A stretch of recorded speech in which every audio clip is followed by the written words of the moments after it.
Pembentukan kelompok. Baik, jadi ada beberapa tahap dalam kegiatan bimbingan atau konseling kelompok. Yang pertama adalah tahap pembentukan. Jadi tahap ini merupakan tahap pengenalan, tahap pelibatan diri atau tahap memasukkan diri ke dalam kehidupan suatu kelompok. Nah, pada tahap ini, pada umumnya para anggota saling memperkenalkan diri dan juga mengungkapkan tujuan-tujuan ataupun harapan-harapan yang ingin dicapai baik oleh masing-masing, sebagian maupun seluruh anggota.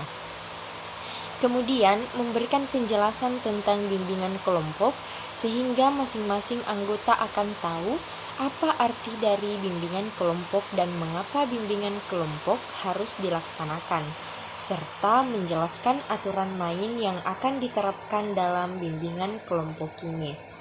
Nah, jika ada masalah dalam proses pelaksanaannya, mereka akan mengerti bagaimana cara menyelesaikannya. Asas kerahasiaan juga disampaikan kepada seluruh anggota agar orang lain tidak mengetahui permasalahan yang terjadi pada mereka.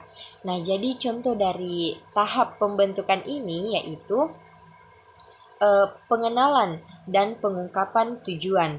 Nah, kemudian terbangunnya kebersamaan, selanjutnya keaktifan pemimpin kelompok. Tahap peralihan. Nah, kemudian tahap yang kedua yaitu tahap peralihan.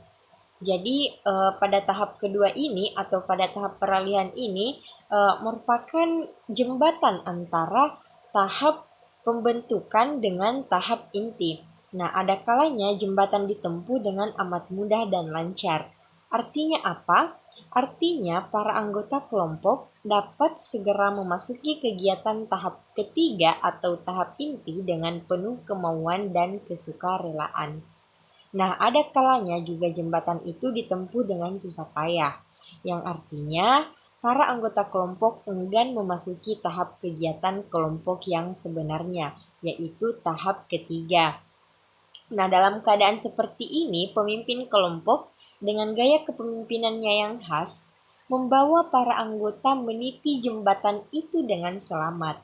Jadi, contoh dari tahap peralihan ini yaitu suasana kegiatan, suasana ketidakseimbangan, dan merupakan jembatan antara tahap pembentukan dengan tahap inti.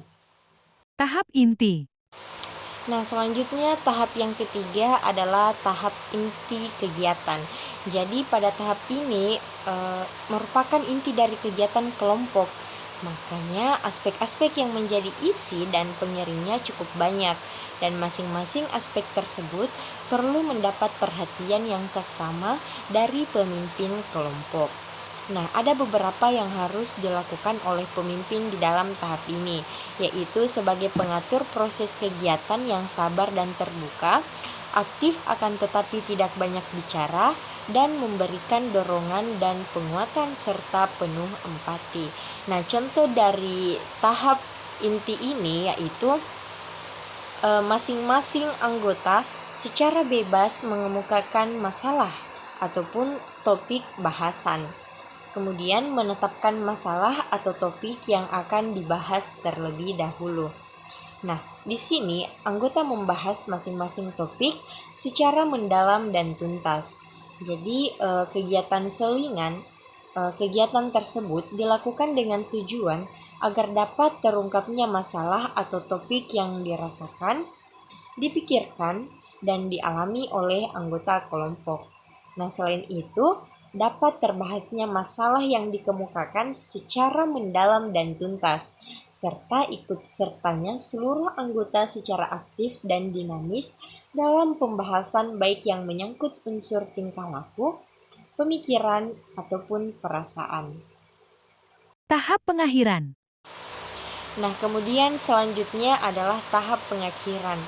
Jadi pada tahap pengakhiran bimbingan kelompok, pokok perhatian utama bukanlah pada berapa kali kelompok itu harus bertemu, tetapi pada hasil yang telah dicapai oleh kelompok tersebut.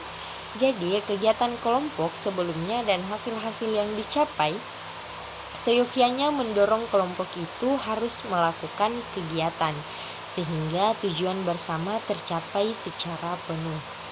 Nah, dalam hal ini ada kelompok yang menetapkan sendiri kapan kelompok itu akan berhenti melakukan kegiatan dan kemudian bertemu kembali untuk melakukan kegiatan.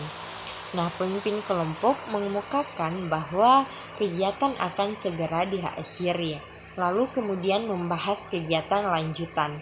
Nah, selanjutnya ia mengemukakan pesan dan harapan. Nah, di sini pemimpin dan anggota kelompok mengemukakan kesan dan hasil-hasil dari kegiatan kelompok tersebut. Nah, setelah kegiatan kelompok memasuki pada tahap pengakhiran, kegiatan kelompok hendaknya dipusatkan pada pembahasan dan penjelajahan tentang apakah para anggota kelompok mampu menerapkan hal-hal yang mereka pelajari dalam suasana kelompok pada kehidupan nyata mereka sehari-hari.